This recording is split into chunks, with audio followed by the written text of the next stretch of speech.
Welcome to the Ontario Mortgage and Real Estate Insights podcast, your go-to source for the latest developments, trends, and regulatory changes in the industry. I'm your host, I'm Sandy, your guest host from Keller Williams Legacies, here to provide you with insights sourced from reputable news outlets to help you stay informed. Steve Hamoen here. This is brought to you by Real Approved Inc., a trusted mortgage brokerage dedicated to helping Canadians achieve their homeownership dreams. Visit realapproved.ca to learn more about how our experienced team can assist you with your mortgage needs. Let's dive into today's episode. Today, we're diving into the housing supply issues in Northeastern Ontario cities. Despite an uptick in housing starts, these cities are still struggling to keep up with the high demand. It's an interesting scenario because while more homes are being built, the available stock just isn't enough to meet the needs of buyers. That's right, Sandy. In Sudbury, for instance, the housing inventory was at its lowest point ever earlier this year. We're talking about less than 2 months' worth of inventory. The Canada Mortgage and Housing Corporation reported a significant increase in housing starts, 164 from January to July 2025, which is a 113% increase from the previous year. But even with this growth, they're falling short of demand. And Luke Bach, chair of the Sudbury Real Estate Board, pointed out that the biggest issue is the shortage of skilled trades workers. Without enough workers to build these homes, it's tough to keep up with the demand, even if the intention is there to build more. Exactly, Sandy. We're seeing similar trends in North Bay and Sault Ste. Marie. In North Bay, home prices have jumped 10.3% compared to last year, with an average price of $522,856. Anita Kapitanchuk from the North Bay and Area Realtors Association mentioned that the recent cut in the Bank of Canada's key interest rate might spur even more demand from buyers. It seems like everyone was waiting to see if there'd be a rate change, and now that there has been, demand could increase further. It's a double-edged sword, Steve. While lower interest rates can increase affordability for some, it could also drive demand further, exacerbating the supply issue. In Sault Ste. Marie, they used to have over 500 single-family homes available at any given time before the pandemic. Now, there are only 240 listings. Even though they surpassed their housing targets last year, it still isn't enough. And that's the crux of it, Sandy. The housing market in these cities is very much in the seller's favor right now. With inventory levels so low, it's challenging for buyers to find homes, and it's pushing prices up. It's important for potential buyers to be aware of these trends and plan accordingly.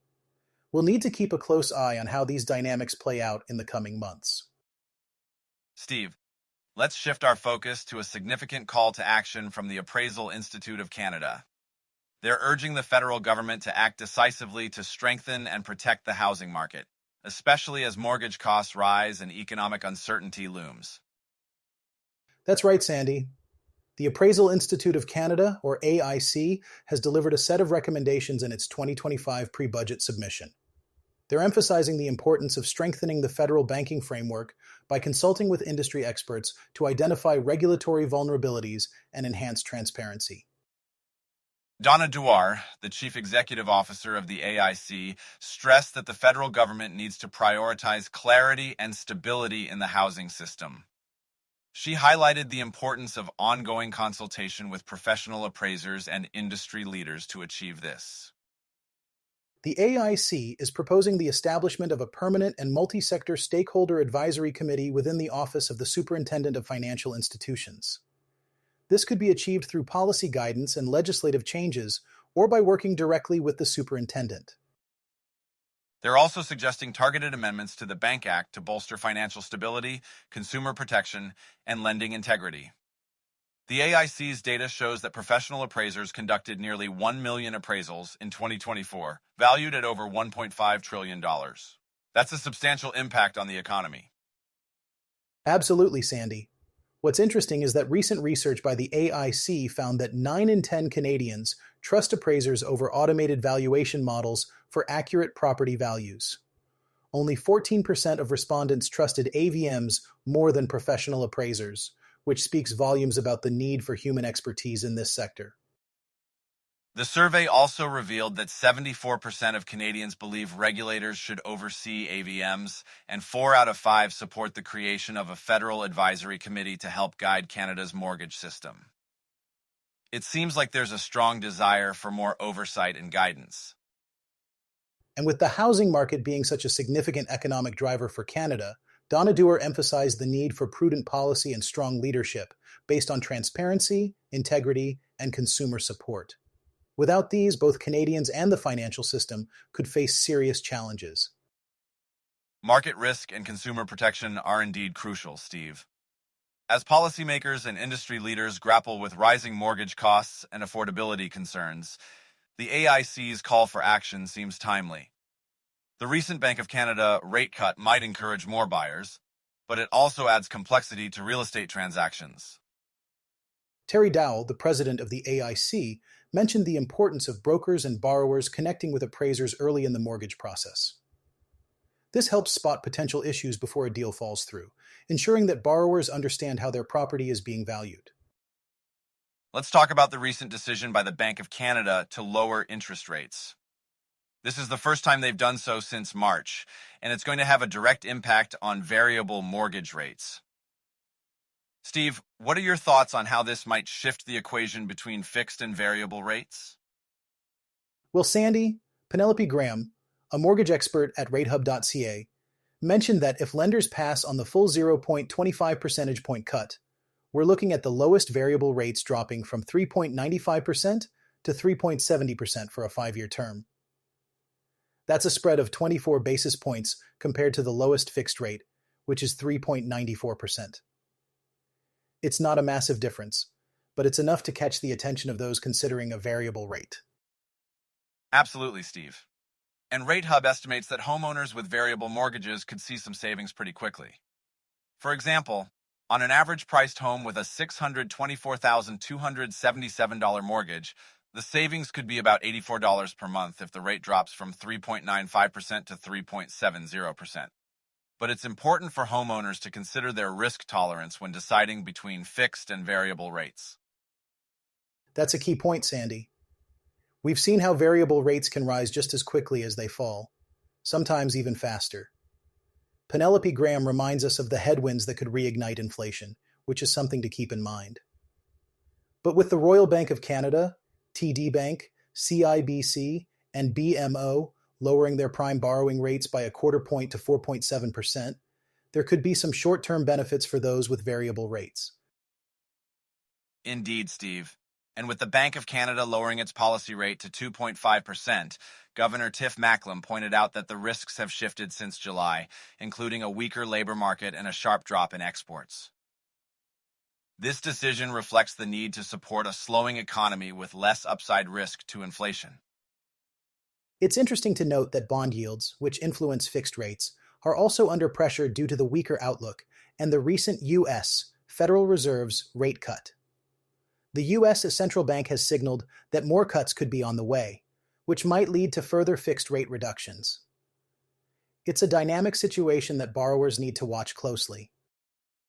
And while Governor Macklem didn't provide specific guidance on future rate decisions, CIBC's senior economist Andrew Grantham expects another quarter-point cut in October.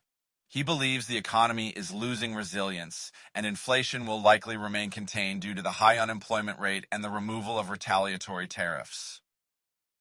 It's a complex landscape, Sandy. As potential buyers and current homeowners navigate these changes, it's crucial to stay informed and consider both immediate and long-term implications of mortgage rate decisions. Consulting with mortgage professionals and keeping an eye on economic indicators will be key in making well-informed decisions.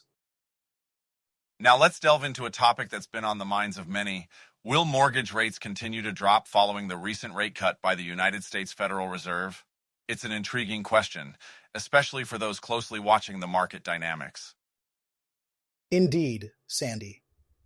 While the United States Federal Reserve's decision to cut rates by a quarter of a percentage point might suggest a potential drop in mortgage rates, it's not necessarily a given.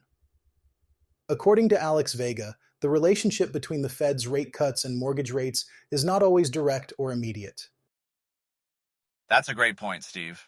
Vega explains that mortgage rates are more closely tied to the yields on long-term bonds, particularly the 10-year Treasury note. These yields can be influenced by a variety of factors, including investor sentiment about the economy and inflation expectations. Exactly, Sandy. The recent Fed rate cut is part of a broader strategy to support the slowing economy and manage inflation risks. However, the bond market might respond differently based on global economic conditions, geopolitical tensions, and other factors influencing investor behavior. Vega also highlights that while the Fed's rate cut might lead to some downward pressure on mortgage rates, lenders might not immediately pass on these savings to consumers. The timing and degree to which mortgage rates might fall will depend on how lenders interpret the broader economic landscape. And there's another angle to consider, Sandy. Some lenders might opt to maintain or even increase their rates to manage risks or improve their profit margins, particularly if they anticipate volatility in the market. That's true, Steve. It's also worth noting that the Fed's actions can have indirect effects. For instance, if the Fed's rate cut boosts consumer confidence or spurs economic activity, it might eventually lead to changes in mortgage rates, but those changes could take time to materialize. So, for now, potential homebuyers and those looking to refinance should stay informed and carefully monitor the market. Consulting with mortgage professionals can provide valuable guidance tailored to individual circumstances. Absolutely, Steve. It's all about understanding the nuances of the market and making decisions that align with one's financial goals and risk tolerance. With that, let's wrap up today's episode. Thanks for tuning in to another episode of the Ontario Mortgage and Real Estate Insights podcast. We hope you found today's insights valuable as you navigate the world of mortgages and real estate. Before you go, a quick reminder. Real Approved is here to make your mortgage journey smoother. Whether you're buying your first home or refinancing, their experienced team is ready to guide you with personalized support every step of the way. Visit realapproved.ca to get started and take the next step toward achieving your homeownership goals. Catch you next time and stay informed with the latest industry insights.